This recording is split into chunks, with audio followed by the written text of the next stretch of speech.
में बैठोगे तो मेरा पोशाक और पीताम्बरी गंदे पड़ जाएंगे। और ये दोस्तों, आप मंटू कुमार और विनोद मंडल सिंगिया टोला गोसे का निवासी, जिन्होंने शानदार से उत्तम और ध्रुव और शानदार आज का सीन को देखते हुए 21 रुपए का नौर नवाजी है, तो बड़े हार्दिक हार्दिक वर्तन करते हैं और कहते हैं मीटिंग की सुराही जरा फोड़ कर देखे सजना, मीटिंग की सुराही जरा फोड़ कर देखे सजना, दोनों मित्र की दोस्ता आप लोगों ने गौर से देखे सजना।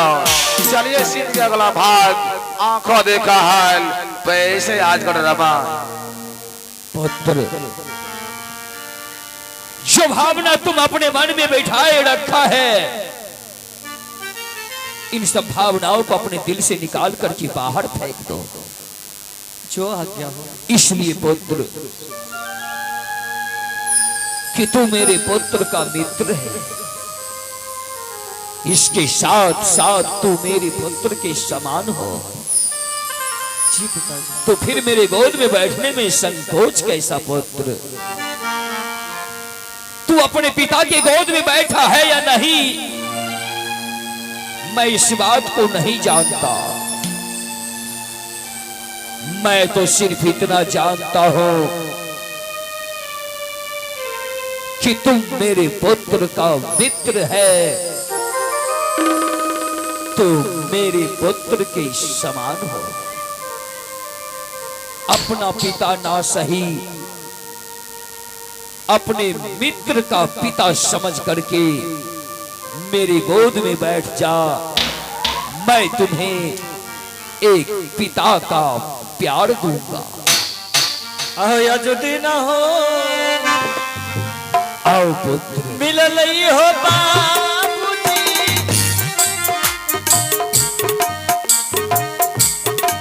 पिताजी के गोदिया में बैठी के,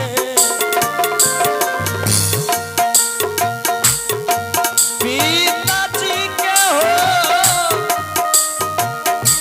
गोदिया में बैठला,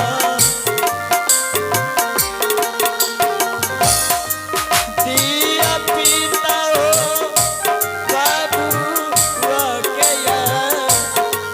शीश,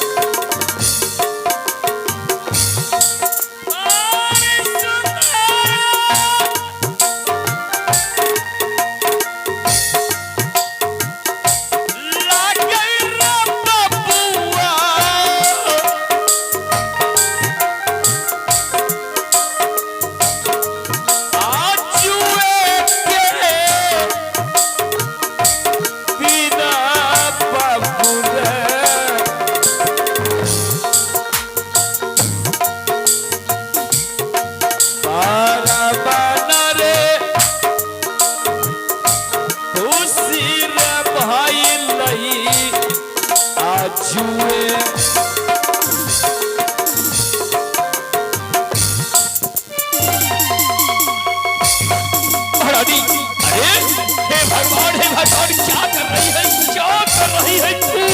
अरे छोड़ दो, अरे हे भगवान, पागल हो गई है महारानी तू। स्वामी जी, मैंने पहले आपको बता दिया था कि उत्तम के सिवा आपके गोद में दूसरे का बच्चा ना बैठे, फिर आप क्यों बैठा लिए? हे भगवान, दुनिया सुधर गया, लेकिन मेरी महारानी जहीं के तहीं रह गई। स्वामी जी, ये क्या बक रहे हैं आप? Shut up! अरे चंडाली, तुम्हें पूछना चाहिए कि ये लड़का कौन है जो आप इसे गोद में बिठा लिया। मैं तुम्हें बताता, उसके बाद तू इसे मारता और पीटता। आखिर कौन है ये लड़का? जानना चाहती है तो कान खोल करके सुनो। सुनाइए। उत्तम को मुझसे पूछे बगैर शिकार के लिए जंगल भेज दिया। हाँ, जंगल में एक शेर के ऊपर ये बाण चलाया, इसका वार काम नहीं किया।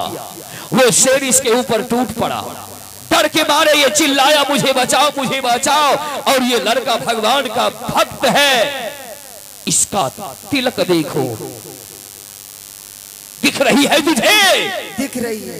ये भगवान का गुणगान कर रहा था।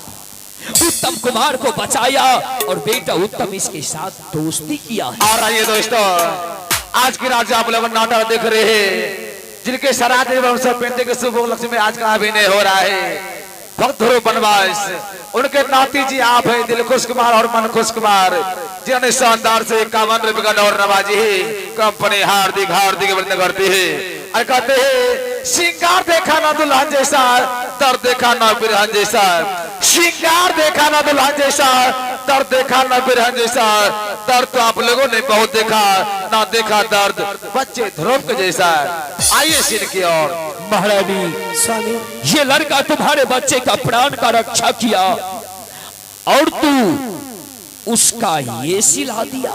स्वामी जी मुझसे गलती हो गई स्वामी, महारानी मुझे माफ कर दीजिए स्वामी। मानव को कोई भी कदम बढ़ाने से पहले कुछ सोच लेनी चाहिए। आई एम सॉरी स्वामी।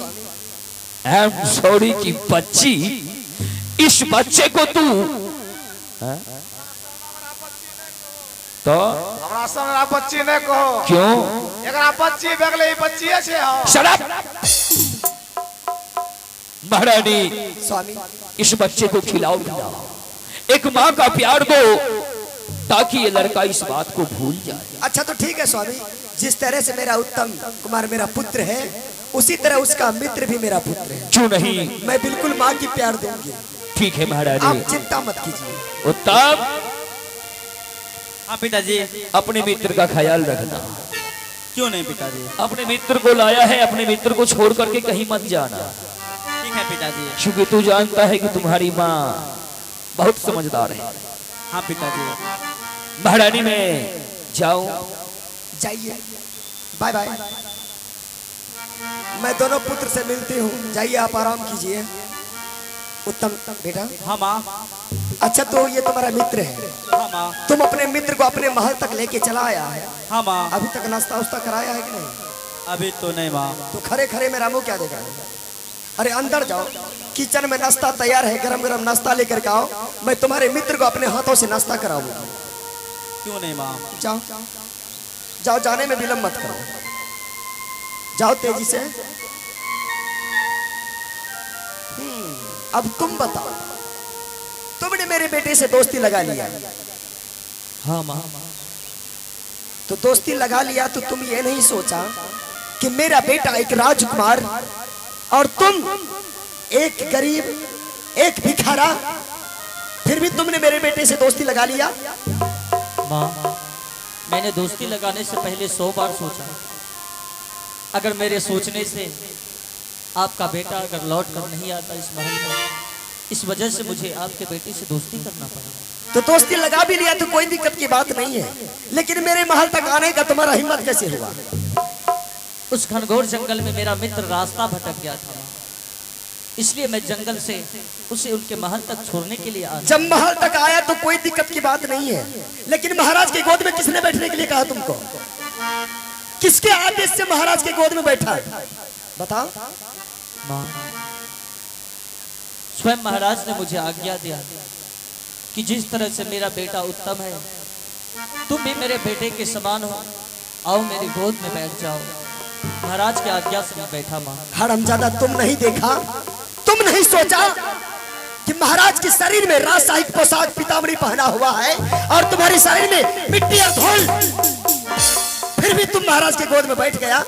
अगर महाराज तुमको कहेगा जो आगे में समुद्र है उसमें डूब के जान दे दो, क्या तुम जान दे दोगे? माँ इस संसार में कोई भी राजा अपने प्रजा को ऐसे आज्ञा नहीं देता। हरामजादा, मुझसे जवान लड़ाता है रे, जवान लड़ाता है, जवान लड़ाता है रे, जवान।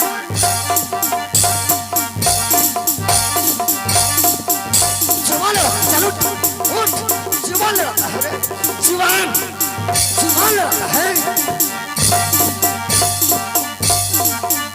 जवान लड़ाता है रे,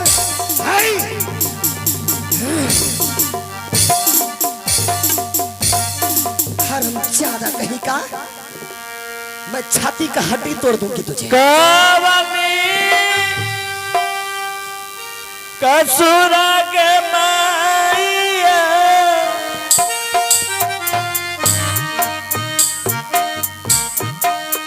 बाबुआ के